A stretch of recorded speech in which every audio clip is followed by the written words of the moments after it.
اللہ رب العزت سورہ لقمان آیت نمبر 19 میں ارشاد فرماتا ہے وَغْضُضْ مِن صَوْتِكَ، اور اپنی آواز کو پست کر، اِنَّ أَنْكَرَ الْأَصْوَاتِ، بے شک سب آوازوں میں بری آواز لا صوت الحمیر، گدھے کی آواز ہے۔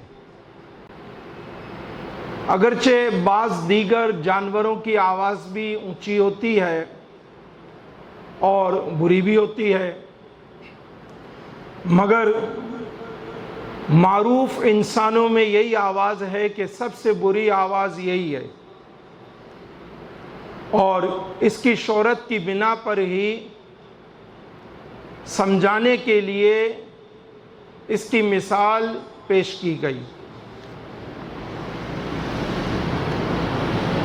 اور گدھا شیطان کو دیکھ کر اپنی یہ مخصوص آواز نکالتا ہے،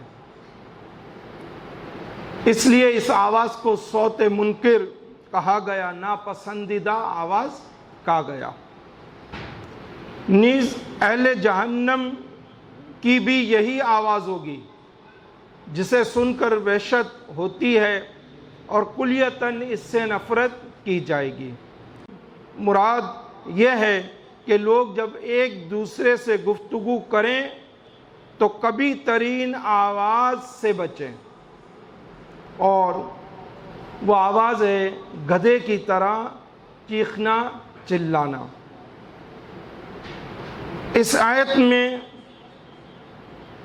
ضرورت سے زائد چلانا، چیخنا، اس سے منع کیا گیا ہے۔ خواہ مخواہ حد سے زیادہ اونچی آواز پر زجر و توبیخ کی گئی ہے، اور بتایا گیا ہے کہ اللہ رب العزت کے ہاں ایسی آواز جو حد سے زیادہ بلند ہو وہ مکروہ ہے، سخت ناپسند ہے۔ لوگوں پر بلا وجہ آواز بلند کر کے انہیں مرعوب کرنے کی کوشش کرنا ناجائز ہے۔ البتہ شاہان وقت کا اپنی گفتگو میں آواز بلند کرنا جائز ہے کہ سامعین پر ان کی ہیبت جمی رہے اور ان کے دلوں پر بات زیادہ اثر انداز ہو۔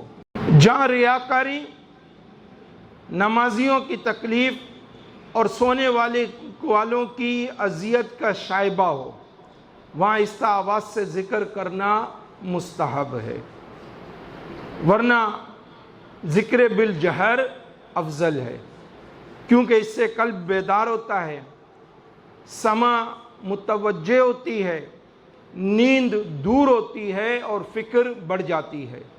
نیز اس میں مشقت زیادہ ہونے کی وجہ سے ثواب بھی زیادہ ہے۔ امور سوالیہ کی منفعت کے لیے آواز بلند کرنا یہ مستحسن ہے، مثلاً دشمن پر دھاک بٹھانا، غافل کو متنبہ کرنا، کہیں پہنچنے سے قاصر ہو رہا ہو تو بلند آواز سے پکارنا۔ بلند آواز اگر بے فائدہ ہو یا ریاکاری مقصود ہو یا پھر اس آواز سے کسی کو تکلیف پہنچتی ہو تو ناپسند ہے۔ آواز کو بالکل ہی پست کر لینا کہ لوگ آسانی سے سن ہی نہ سکیں، یہ بھی جائز نہیں، کیونکہ اس میں بھی لوگوں کو تکلیف اور اذیت ہوتی ہے۔ آیت مبارکہ میں عنوان کے تحت فائدہ یہ ہے کہ بلا وجہ حاجت سے زیادہ آواز بلند کرنا بھی ناجائز ہے اور حاجت سے زیادہ پست کرنا بھی ناجائز ہے۔ ہر آواز میں اللہ رب العزت کی تسبیح ہوتی ہے سوائے گدھے کی آواز کے، یہ بے فائدہ اور شیطان کو دیکھ کر چیختا ہے، اسی لیے قرآن مجید فرقان حمید میں اس کی آواز کو منکر آواز کہا گیا ہے۔ واضح آیت مبارکہ سے کہ بلا وجہ چیخا چلایا نہ جائے، آواز کو بلند نہ کیا جائے، جس قدر ضرورت ہو اس لحاظ سے جو ہے وہ آواز نکالی جائے، اسی لحاظ سے جو ہے بولا جائے، کہا جائے۔ بلا وجہ چیخنا، چلانا، آواز کو بلند کرنا یہ ناپسندیدہ ہے۔ اللہ رب العزت مجھے آپ سب کو عمل کی توفیق عطا فرمائے۔ وما علینا الا البلاغ المبین۔